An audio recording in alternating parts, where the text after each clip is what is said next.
live from the Aviva Trattoria studio. Welcome back to the Grace Curley Show.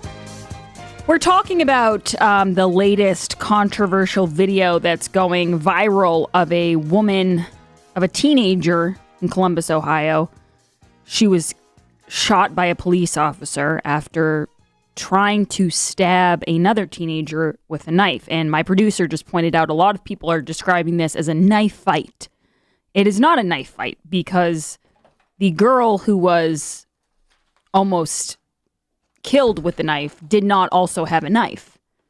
It was just a attempted stabbing, I think is the better way to put it.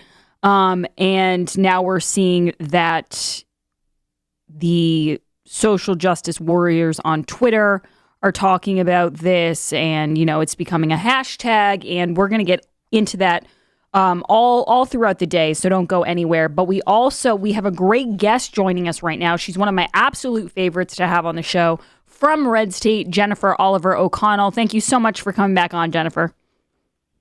Hi, Grace. Great to be talking with you. Thanks for having me on. Of course. So I want to talk first about your piece, The Chauvin Verdict Aftermath. What America do we live in? Because you broke down a little bit of what Joe Biden had to say yesterday.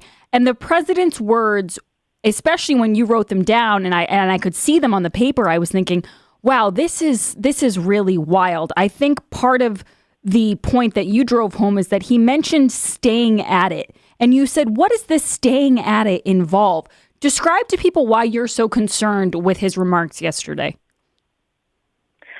I'm concerned because, first of all, there are questions all over the place about his mental state and mental capacities. So is he talking off the top of his head, which he has for most of his career, even without the questions?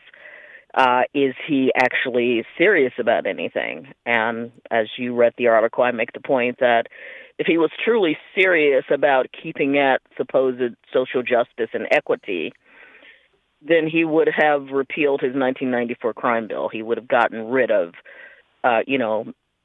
mandatory minimums. He would have done something in his 47-year electoral career to fix these things. And now suddenly he's president and we're going to do something about it. It's like, what does that mean? You know, you best friend of white supremacists.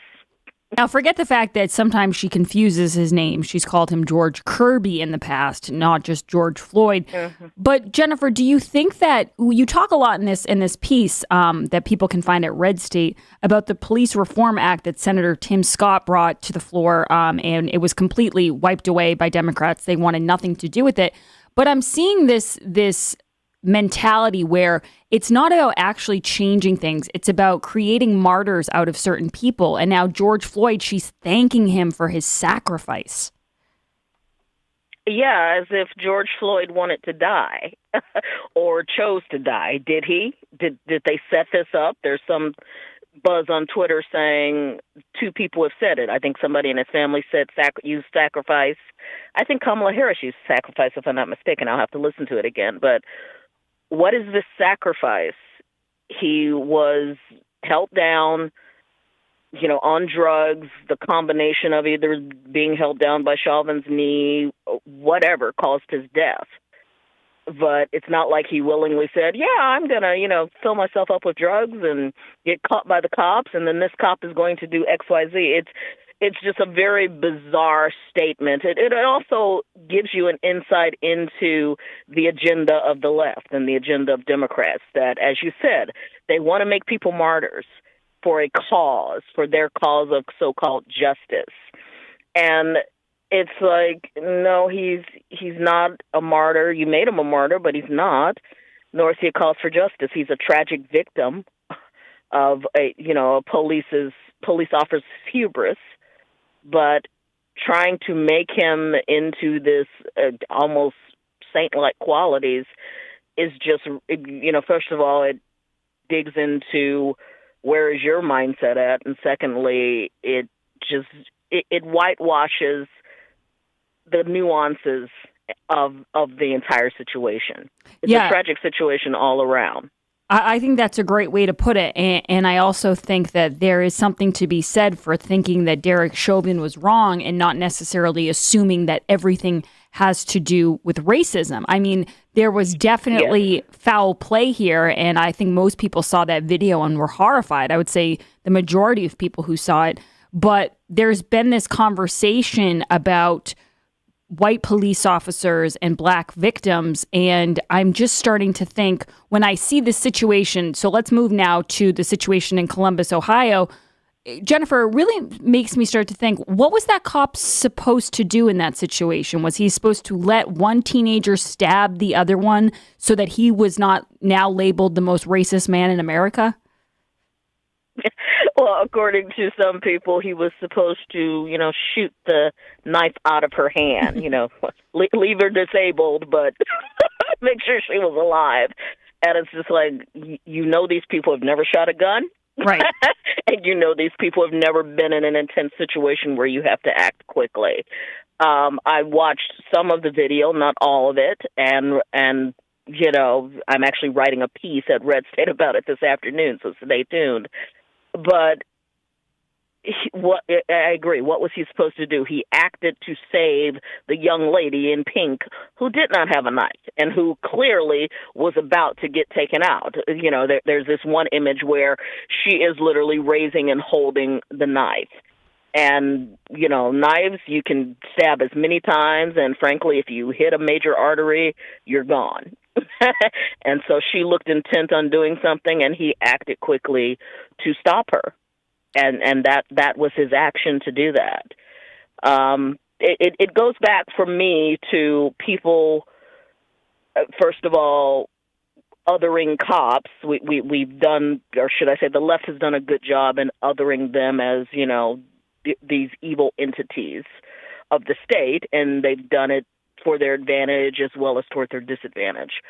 But it's also people just don't understand what is required to do that job and what is required to save a life. And sadly, you have to make those choices. Either both of them are dead or one of them is dead. My job is to save a life, and so he chose to save the girl in pink. But people want to paint this as a racist thing when it's a cop thing, and it's an appropriate use of force thing. He didn't, she wasn't shot 16 times. We are taught in gun training. I have trained with a gun, 2 shots to disable, and what the 2 more are for. Maybe cops are trained differently, but it wasn't excessive at all. So to think that, this has anything to do with race and to try to twist it as evil cops, it's just not there. I applaud the Ohio Police Department who quickly reviews the video and quickly got it out to snuff out what someone would love to foment as, another George Floyd or another Derek Chauvin. Exactly. I'm speaking with Jennifer Oliver O'Connell. You can follow her on Twitter as The Girl Turns, and she also writes for RedState. She'll have a piece on that a little bit later.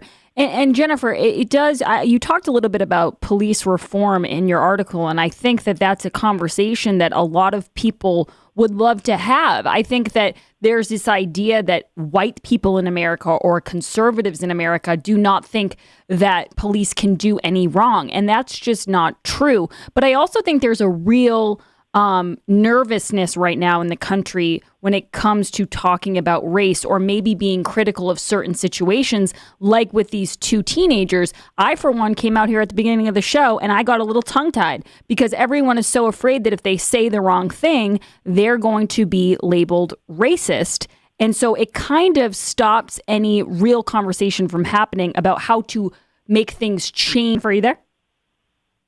Oh, we lost Jennifer. All right, guys, but we will try to get her back. I do have oh, there she is. Jennifer, are you with us? Jennifer? Oh, no, we lost her. That was Jennifer Oliver O'Connell. We'll try to get her on maybe again next week. You can find her on Twitter at As The Girl Turns. She writes a little bit about the Police Reform Act from Senator Tim Scott, and it does make me sad that a lot of progress is not made because conservatives are labeled as these racist, crazy people, when really you had a conservative like Senator Tim Scott, who's an incredible black man, who said, listen, these are some ideas that I think could actually help going forward so we avoid some tragedies. And of course, the left wanted nothing to do with it. Allergy season is here, and that means one thing. You need the Eden Pure Thunderstorm air purifier. Warmer temps are creeping up, and you're going to want to open those doors and windows. Jared, tell us a little bit about your allergies and how the thunderstorm helped you. So if you've experienced allergies, you understand this. But if you haven't, the runny nose, the scratchy throat, your eyes water, sometimes your ears, even it feels like you have a cold. But the Eden Pure Thunderstorm is great because allergy medicine doesn't always get all the symptoms, but the thunderstorm actually cleans the air around you. It creates ionized, oxygenated air, so you are breathing clean air. It gets rid of the allergens in the air. It gets rid of pollutants. It can even get rid of some viruses. You're just breathing clean air, and for somebody who has trouble breathing in the pollination of the world, it's a lifesaver. And right now, you can get the Thunderstorm at the lowest price available. Just use code word GRACE, and you'll save an additional $10 off the sale price and get free shipping. Go to EdenPure.com, click on the radio banner, and put code word GRACE at checkout. That's EdenPure.com, radio banner, and code word GRACE. This is a really great product. I'm going to hold it up so you guys can see. It's very small. You just plug it into the wall. I used it last night. We cooked steaks on a cast iron, and they're delicious, but the steam, your entire kitchen gets really steamy. You just turn this on, it cleans out the air, works like a charm. So make sure you guys check that out. That's EdenPure.com, radio banner, and code word GRACE. We'll be back on the other side. Don't go anywhere. This is The Grace Curley Show. You're listening to The Grace Curley Show.